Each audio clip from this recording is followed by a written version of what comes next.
प्रिय दर्शकों, नमस्कार। एक बार फिर से उपस्थित हूं आप सबके सामने बुधवार के कार्यक्रम में। अभी मैं अपने निजी काम से बाहर आ गया हूं, दिल्ली आ गया हूं। इस वजह से कल आप लोगों को कार्यक्रम नहीं मिला था, पर आज हमारे साथ निखिल जी हैं, तो उन्होंने कहा कि नहीं, आज कार्यक्रम कुछ बना देते हैं। सो उपस्थित हूं आप सबके सामने। आज मैं आप लोगों को दो ऐसे सिद्धांत जो चंद्रमा और सूर्य से संबंधित हैं, ये एक चीज हमेशा ही याद रखनी चाहिए। जब कभी भी आपके जन्म के नक्षत्र पे, जैसे मान लीजिए किसी जातक का जन्म श्रवण नक्षत्र में है या अश्विनी में है या भरणी में है, 27 नक्षत्र में से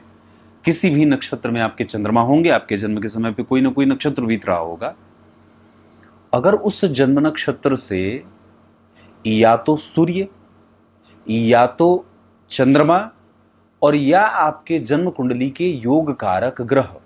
जैसे मान लीजिए तुला लग्न की कुंडली है और शनिदेव या बुधदेव, या फिर तुला लग्न की कुंडली के लिए एकादशेश होते हैं सूर्य, वो सूर्य स्वयं भी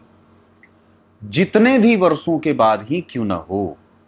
पर जब कभी भी उस जन्म के नक्षत्र पे चंद्रमा का, सूर्य का या आपके जन्म कुंडली के योग कारक ग्रह का गोचर होता है, तो वो गोचर या वो जो समयांतराल होता है, वो जातक के प्रगति में बहुत ही ऊंची प्रगति का नया अध्याय जोड़ने वाला होता है। मैंने क्या बात कही? आपके जन्म के नक्षत्र पे जिस भी नक्षत्र में आपके चंद्रमा बैठे हैं, उसी नक्षत्र से 27वें दिन पे जब जब चंद्रमा आएंगे, मतलब हर एक नक्षत्र पे चंद्रमा 27वें दिन आते हैं और लगभग कभी वो 12 घंटा, 15 घंटा, कभी 16, 17, कभी 24 घंटा निवास करते हैं। हर एक नक्षत्र पे उनका निवास समय अलग अलग होता है। तो उस नक्षत्र पे चंद्रमा का या उसी नक्षत्र पे सूर्य का या उसी नक्षत्र पे जब जब आपकी कुंडली के योग कारक ग्रहों का घूमना होगा, वो आपके जीवन में बहुत बड़ा बदलाव लाने वाला होगा। और उसके बाद दूसरा सिद्धांत ये कहता है कि जिस भी नक्षत्र में आपके सूर्य देव हैं, जिस भी नक्षत्र में आपके सूर्य देव हैं, उसी नक्षत्र से जब कभी भी सूर्य का गोचर होगा, अब होगा क्या कि मान लीजिए किसी जातक के जीवन में जो सूर्य हैं वो कभी श्रवण नक्षत्र या हस्त नक्षत्र या मघा नक्षत्र या किसी भी नक्षत्र में एक विशेष माह में वो गोचर करते हैं, और उसी नक्षत्र में आपकी कुंडली में सूर्यदेव बैठे हैं, मतलब सेम नक्षत्र में अगर सूर्यदेव गोचर करेंगे आपके जन्म कुंडली से, तो वो जो काल रहेगा, लगभग वो 15 दिन रहते हैं, 20 दिन रहते हैं, 1 महीना रहते हैं, जितना दिन भी रहते हैं, वो जो पूरा काल रहेगा आपके जीवन का सबसे महत्वपूर्ण और बेहतरीन काल रहता है। मतलब उसी नक्षत्र से जब कभी भी सूर्य, चंद्रमा या योग कारक ग्रह एक्टिव होंगे या घूमेंगे या मिलेंगे, तो आप ये जान लीजिए कि वो समय आपके लिए बहुत बेहतरीन रहने वाला है। ये नक्षत्र का विषय था। विशेषतया मैं आपको एक बात और बता दूं,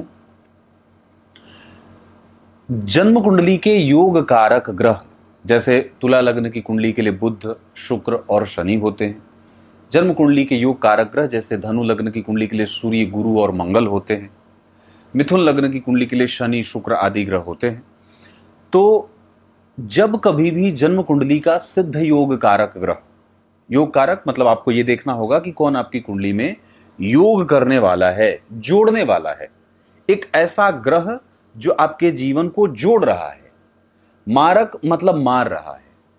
तो योग कारक ग्रह जब कभी भी आपके जन्म कुंडली में एक्टिव हो, मतलब महादशा में या अंतरदशा में या प्रत्यंतर में या सूक्ष्मांतर में या प्राणांतर में, अगर वो एक्टिव है और अगर वो अपने ही नक्षत्र पे गोचर कर रहा है, मतलब जैसे मान लीजिए शनि या गुरु, जैसे शनि देव अगर मान लीजिए पुष्य नक्षत्र में गोचर कर रहे हैं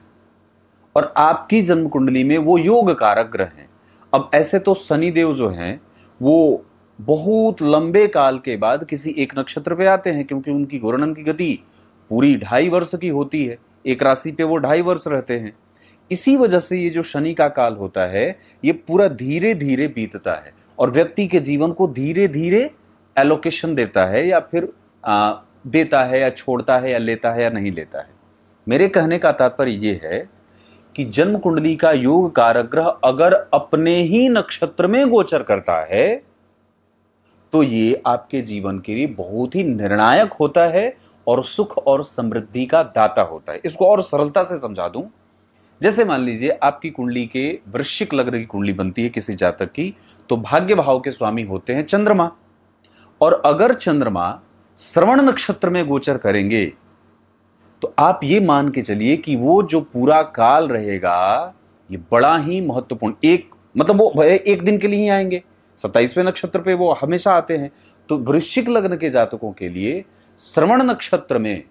जब चंद्रमा का गोचर होगा वो उस जातक के लिए वो पूरा दिन लाभ देने वाला होता है, बढ़ाने वाला होता है। जैसे धनु लग्न की कुंडली के लिए मंगल देव, अगर मान लीजिए मंगल देव मृगशीरा नक्षत्र में गोचर कर रहे होंगे,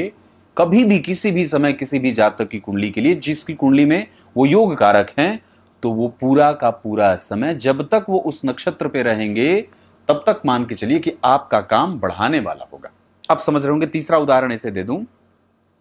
जिस किसी की कुंडली में शुक्रदेव योग कारक होते हो